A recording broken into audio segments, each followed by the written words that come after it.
सन्माननीय सदस्य श्री चेतन तुपे. अध्यक्ष महोदय, शहरांच्या दृष्टीने अतिशय महत्त्वाच्या असलेल्या विषयावरचा हा प्रस्ताव. याच्यामध्ये अध्यक्ष महोदय, SRAची योजना महाराष्ट्रामध्ये लागू केली आणि अनेक गरिबांना स्वतःचं घरकुल मिळालं, अनेकांना पुढच्या काळात मिळेल. पण हे सगळं होत असताना अध्यक्ष महोदय, SRAची योजना पूर्ण झाल्यानंतर मात्र त्या ज्यांचं हातावर पोट आहे, कष्टकरी आहेत, त्यांना मात्र जे अडचणींना सामोरं जायला लागतंय त्याच्यावरती कधीच चर्चा होत नाही. आपण कायदे केले, कशी बिल्डिंग बांधावी, काय करावी, पण ह्या उंच इमारती बांधल्यानंतर त्या बैठ्या घरात राहणाऱ्या लोकांना 10व्या 11व्या 14व्या मजल्यावर घर मिळायला लागलं आणि मग जर कधी लाईट गेली, लिफ्ट बंद पडली, मोटर नाही चालली तर फार अडचणी होतात. त्यामुळं माझी आपल्यामार्फत शासनाला मागणी आहे की या SRAच्या नियमावलीमध्ये शोधन करणार का आणि SRAची बिल्डिंग ही ग्रीन बिल्डिंग बांधली गेली पाहिजे. त्याच्यावर रूफटॉप सोलर लावून ज्या कॉमन ॲम्युनिटी आहेत, लिफ्ट आहेत, त्याच्यामध्ये पाण्याच्या मोटर आहेत, या सगळ्याच्या सगळ्या त्या सोलरवर घेतल्या गेल्या पाहिजेत आणि त्याला बॅटरी बॅकअप दिला पाहिजे. हे जर झालं, हे जर नियमात आलं तर खऱ्या अर्थानं त्या झोपडपट्टीवासियांना न्याय दिल्यासारखं होईल. त्यामुळं मी आज आपल्यामार्फत मंत्री महोदयांकडून शासनाकडे ही मागणी करतो की आपण या नियमावलीमध्ये या दुरुस्त्या कराव्यात आणि त्या गोरगरीब जनतेला दिलासा द्यावा, कारण त्यांना कष्टाचे पैसे या लाईटच्या बिलामध्ये घालवणं फारसं जमत नाही. अध्यक्ष महोदय, दुसरा एक विषय आहे. आपण संपूर्ण महाराष्ट्रामध्ये आपल्या सरकारनं अतिशय चांगल्या पद्धतीचे कायदे आणि नियम आणले. बांधकाम विकास नियमावलीच्या अंतर्गत UDCPRच्या अंतर्गत आपण सर्व ठिकाणी मुंबई वगळता बाकी महाराष्ट्राला तो लागू केला आणि एकसारखा FSI सगळ्यांना दिला, म्हणजे कुठेही कुणावरही अन्याय होणार नाही. पण हे होत असताना मात्र एका गोष्टीकडं आपण त्याच्यात दुरुस्ती करायचं राहून गेलं. Township policy. भूमिपुत्र असतील, शेतकरी असतील, एकत्र आल्यानंतर 100 एकराची जर जमीन त्यांनी एकत्र केली आणि त्यांनी तिथं डेव्हलपमेंट करायची ठरवली तर चांगली डेव्हलपमेंट कशी होऊ शकते हे माझ्या मतदारसंघात जर तुम्ही ॲमेनॉरा जर उदाहरण पाहिलं तर शेतकऱ्यांनी तयार केलेली टाउनशिप त्या ठिकाणी उभी आहे. पण त्या ठिकाणी FSI देताना मात्र त्याला UDCPR मंत्री महोदय लावला गेलेला नाही. हे नुकसान त्या भूमिपुत्रांचं आणि त्या शेतकऱ्यांचं आहे. शेजारी बिल्डिंग बांधतोय बिल्डर, त्याला 4 FSI मिळतोय आणि आमच्या शेतकऱ्यांना मात्र कमी मिळतोय. त्याच्यामुळं ही दुही आहे, ही तफावत आहे. एका राज्यामध्ये प्रत्येकाला समान न्याय मिळाला पाहिजे अध्यक्ष महोदय. त्यामुळे माझी आग्रही मागणी आहे की यामध्ये सुद्धा कायद्यात दुरुस्ती झाली पाहिजे आणि UDCPR हा टाउनशिप पॉलिसीला सुद्धा लावला गेला पाहिजे, अशी मागणी आपल्या वतीनं मी सरकारकडे करतोय. आणि शेतकऱ्यांना याच्या माध्यमातून त्यांच्या हक्काची जमीन आहे त्याच्यातून त्यांना डेव्हलपमेंटमधून 4 पैसे मिळावेत, त्यांच्या मुलाबाळांचं जीवन सुखी व्हावं, याच्यासाठी हे सरकारने आवश्यक केलं पाहिजे. आता आपण सगळ्यांनी बघतोय की पुणे शहरामध्ये समान पाणी पुरवठा 24/7 हे अध्यक्ष महोदय सुरू केलेलं आहे. स्वर्गीय अजितदादा असताना ही योजना त्यावेळी स्वीकारली गेली, ती योजना त्यावेळी झाली. आजही ती योजना संपूर्ण नाहीये. पण अध्यक्ष महोदय, झालं काय? दरवर्षी 15% पाणीपट्टी वाढ केली जाते. ठीक आहे, पाणीपट्टी वाढ 24 तास पाणी देणार, 7ही दिवस पाणी देणार. पुणेकरांनी 15% पाणीपट्टी वाढ मान्य केली. अध्यक्ष महोदय, अजूनही आम्हाला पाणी आलेलं नाही. आम्हालाही कल्पना आहे की 24/7 नाव दिलं म्हणजे 24 तास नळाला पाणी येईल का? नाही. अरे पण 4 तास तरी द्या. पण तेही अध्यक्ष महोदय देत नाही. मग माझा आपल्यामार्फत प्रश्न आहे शासनाला की जर आपण पाणी पुरवू शकत नाही, 24/7ची योजना काढली, त्यासाठी पाणीपट्टी वाढवली, ज्या सुविधा आपण देऊ शकत नाही त्याची वाढीव टॅक्स घ्यायचा अधिकार महानगरपालिकेला आहे का? जर पाणीच मिळत नसेल तर मग तो जो वाढलेला टॅक्स आहे तो ते मागे घेणार का? तो घेतलाच पाहिजे. कारण नागरिकांना तुम्ही पाणी देत नाही, दरवर्षी पाणीपट्टी वाढवताय, त्यांना टँकरनी पाणी घ्यायला लागतंय, टँकरनी विकत पैसे घेतायत. आणि तुम्हाला टॅक्सही भरायचा, तुम्ही पाणी द्यायचं नाही. त्यामुळं हा पुणेकरांवरती अन्याय आहे. माझ्या मतदारसंघामध्ये अनेक ठिकाणी हा प्रश्न आहे. त्यामुळं अध्यक्ष महोदय, माझी आपल्यामार्फत ही सुद्धा मागणी आहे की ही जोपर्यंत ज्या भागाला तुम्ही पाणी पुरवताय तिथे पाणीपट्टी वाढवा मंत्री महोदय. पण ज्यांना पाणीच देत नाही त्यांना कशी पाणीपट्टी वाढवणार? त्यांना मागचाच रेट ठेवला पाहिजे, ही माझी आग्रही मागणी आहे. दुसरे एक विषय आहे. आदरणीय मुख्यमंत्री देवेंद्रजी फडणवीस साहेबांनी मागच्याच अधिवेशनात सांगितलं की जागतिक तापमानवाढीचं संकट आता आपल्याला भोगावं लागतंय. एल निनो आता सुपर निनो झालेला आहे आणि त्याच्यामुळे यावेळी मान्सून हा आपल्याकडे येणार नाही आणि त्याचे दुष्परिणाम आपल्याला दिसायला लागलेले आहेत. पुणे शहरामध्ये आज दिवसाआड पाणी पुरवठा सुरू झालेला आहे. एक दिवसाआड पाणी पुरवठा आपण करतोय. ही पाणीबाणी तयार झालेली असताना काही पाणी माफिया मात्र पुणेकरांच्या तोंडचं पाणी पळवू बघतायत. अध्यक्ष महोदय, यांना टँकरनी पाणी पुरवठा करणारी हे लोक, हे पाणी माफिया टँकरचे अवास्तव रेट वाढवून ठेवलेत.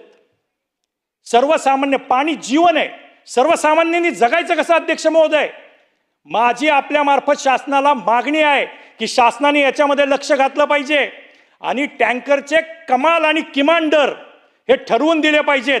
जर कुठला पाणी माफिया नागरिकांना अडवत असेल, पाण्याची त्यांची कोंडी करत असेल आणि अवास्तव पैशाची मागणी करत असेल, जर शासनाने एक रेट ठरवून दिला की एका खेपेच्या टँकरचे भाव एवढा असेल, त्याच्यापेक्षा जर जास्ती पैसे मागितले तर त्याच्यावर कडक कायदेशीर कारवाई गेली पाहिजे. अध्यक्ष महोदय, नाहीतर हे पाणी माफिया उद्याच्या काळामध्ये संपूर्ण पुणे शहराला वेठीला धरल्याशिवाय राहणार नाहीत. माझ्या मतदारसंघात अनेक असे पट्टे आहेत, उपनगरं अनेक नवीन आलेली आहेत, तिथे पाणी माफिया फार त्रास देत आहेत. त्याच्यामुळं कडक कायदा करून यांच्यावर कारवाई झालीच पाहिजे आणि टँकरचा दर हा शासनाने निश्चित करून पुणे महानगरपालिकेला कळवला पाहिजे, अशी माझी आग्रही मागणी आहे.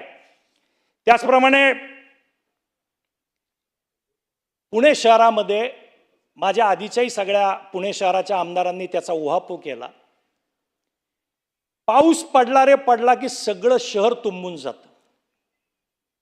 बाकीच्याही महाराष्ट्रात होत असेल, पण मी एस्पेशली पुण्याचं बोलतोय. अध्यक्ष महोदय, का होतंय असं?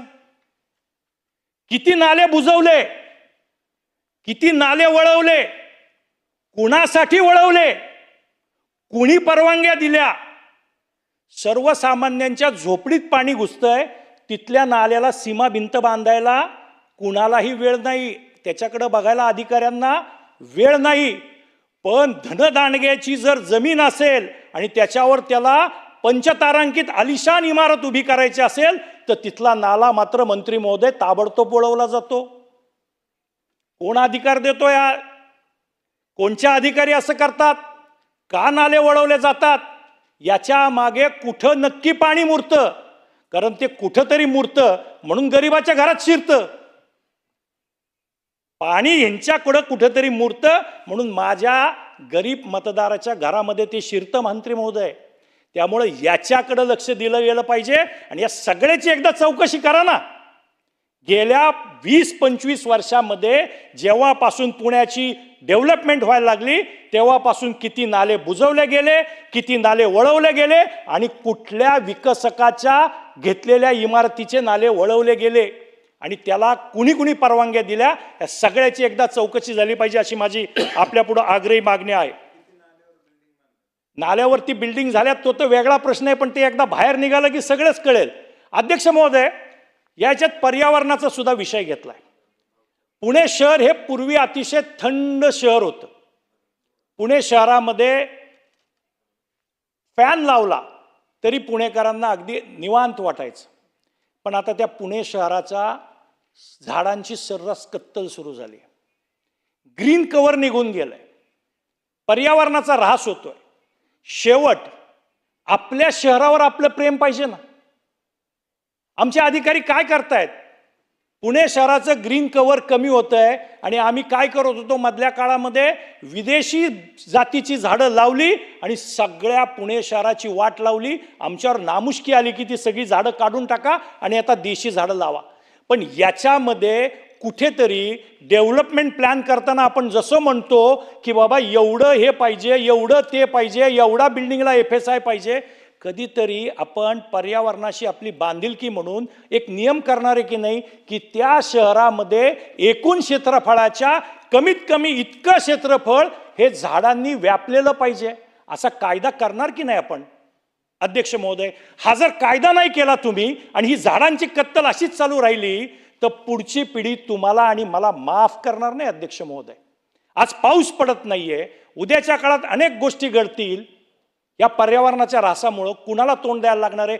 त्यामुळं असा कायदा करून संपूर्ण महाराष्ट्राच्या सगळ्याच नगरपालिका क्षेत्रामध्ये या पद्धतीचे कायदे लागू करणार का, हे माझ्या आपल्या मार्फत सरकारला विचारणं आहे. अध्यक्ष महोदय, स्वर्गीय अजितदादांनी जाता जाता आम्हा पुणेकरांना, हडपसरकरांना खूप मोठ्या त्याच्यावर आमच्या वाहतूक कोंडीवरती काम करून गेले. भैरवनालय ते यवत हा एक एलिव्हेटेड मार्ग त्या ठिकाणी त्यांनी मंजूर करून दिला. त्याचं कामही आता सुरू होतं आहे. त्याचप्रमाणे आमच्या मगरपट्टा मुंढवा खराडी या रोडवरती एक उड्डाण पूलसुद्धा त्यांनी त्या ठिकाणी मान्य करून दिला. त्यामुळं हडपसरची वाहतूक कोंडी सोडायला मदत होणार आहे. आयुष्यभर त्या रस्त्याने जाणारे दादांचं नाव काढणार आहेत की त्यांच्यामुळं आम्हाला वाहतूक कोंडीत अडकावं लागत नाही. पण त्यांनी सांगितलेला आमचा एक ससाननगर सय्यदनगरचा अंडरपास रेल्वेचा मात्र राहिलेला आहे. मी स्वतः महानगरपालिकेत आदरणीय अजितदादा हयात असताना मीटिंग घेतली होती, ते झालं होतं. अध्यक्ष महोदय, याच्यामध्ये तो एक पूल झाला पाहिजे, तो अंडरपास लवकरात लवकर झाला पाहिजे असे आदेश महानगरपालिकेला दिले पाहिजेत. त्याचप्रमाणे रेल्वे फाटकं बंद झाली आता अध्यक्ष महोदय, आणि त्यामुळे क्रॉसिंगचे प्रश्न निर्माण झालेत. माझ्या इथं काळेपडळचं जे रेल्वे क्रॉसिंग आहे ते बंद झाल्यामुळं विद्यार्थ्यांसमोर शाळा आहे आणि रेल्वेच्या पलीकडे राहायला एक 50,000ची लोकवस्ती आहे. शाळेत मुलांना येताच येत नाही आहे. कॉन्क्रीटची भिंत बांधून टाकली आहे. आम्ही त्या ठिकाणी सांगतो की कमीत कमी पादचाऱ्यांसाठी तरी पूल करा, ज्याच्यातून मुलं सायकल हातात घेऊन जाऊ शकतील, पायपायी जाऊ शकतील. हे कामं लवकर केली पाहिजेत ना. जर वर्षानुवर्षे 4-4 वर्ष जर कागदी घोडे राचवत राहिली महानगरपालिका तर कधी कामं होणार? त्यामुळे अध्यक्ष महोदय, माझी आग्रही आपल्याकडे विनंती आहे, मागणी पण राहील मंत्री दोघांकडे की याचे आदेश त्वरित निर्गमित करावेत आणि महानगरपालिकेला सांगावं की कागदी दिरंगाई बाद झाली, आता काम दिसलं पाहिजे. महायुतीचं सरकार आहे, त्याच्यामुळं कामात दिरंगाई नको. मंत्री महोदय, काम झालं पाहिजे. काम करतायत पण वेळेवर करत नाही ना. काम वेळेवर झालं पाहिजे अशी आमची मागणी आहे. अध्यक्ष महोदय, आता मी जे सांगितलं हे रस्ते सोलापूर रोडवर होणार आहेत, त्याला पर्यायी रस्ते नाही आहेत. पर्यायी रस्ते केले तरच वाहतूक होईल, नाही तर कामच करता येणार नाही, वाहतुकीचा खोळंबा होईल. माझ्या मतदारसंघातून जुने कॅनल जातात.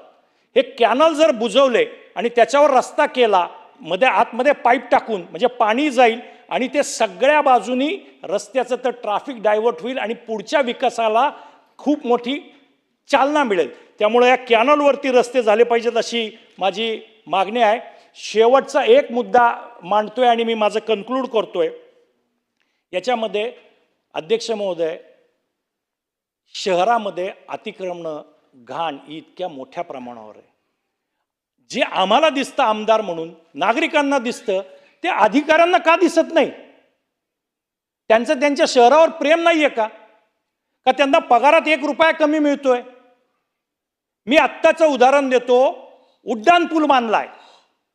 उड्डाण पुलाच्या खाली अनेक लोकांनी उघड्यावरती राहायला सुरुवात केली. सर्व प्रकारचे विधी उघड्यावरती आहेत. घाणीचं साम्राज्य झालंय, दुर्गंधी आहे. पण ना महानगरपालिकेला काय वाटतंय, ना पोलीस चौकीच्या समोर राहतायत अनेक कुटुंब आहेत. उद्या त्यांच्यातून काही अपघात झाला, कुणाचा दगावलं, काय झालं, पण नाही, लक्षच द्यायचं नाही. अतिक्रमणावरती काही करायचं नाही. ही लोक उघड्यावर राहत आहेत, त्यांच्यावर शेल्टर आहेत ना. या लोकांसाठी जर त्यांना राहायला घर नाही तर महानगरपालिकेने शेल्टर बांधले, ते उचलावेत. हडपसरच्या पुलाखाली गाडी तळाच्या परिसरात ही सगळी मंडळी राहत आहेत. यांच्यावर कधी कारवाई होणार? अध्यक्ष महोदय, तिथं सगळं नशेचा विषय चालतोय. खेळाची मैदानं, मंदिराच्या मागे सगळीकडं आता गर्दुले आणि नशेडी बसलेले आहेत. पोलीस चौकीपासून हाकेच्या अंतरावर जर लोक नशा करत असतील तर खरंच कायद्याचा धाक राहिलाय का? हा प्रश्न नागरिकांच्या मनात होतो. जेव्हा नागरिकांच्या घरापर्यंत नशेडी फिरायला लागतात ना, त्यावेळी त्यांना स्वतःच्या कच्च्या बच्च्यांची, मुलांच्या भवितव्यांची चिंता वाटायला लागते, सुरक्षितता वाटत नाही. त्यामुळे अध्यक्ष महोदय, या सगळ्यांवरती त्वरित उपाययोजना झाल्या पाहिजेत अशी माझी आपल्या मागणी आहे. आपण बोलण्याची संधी दिलीत त्याबद्दल मनापासून आभार. धन्यवाद. धन्यवाद.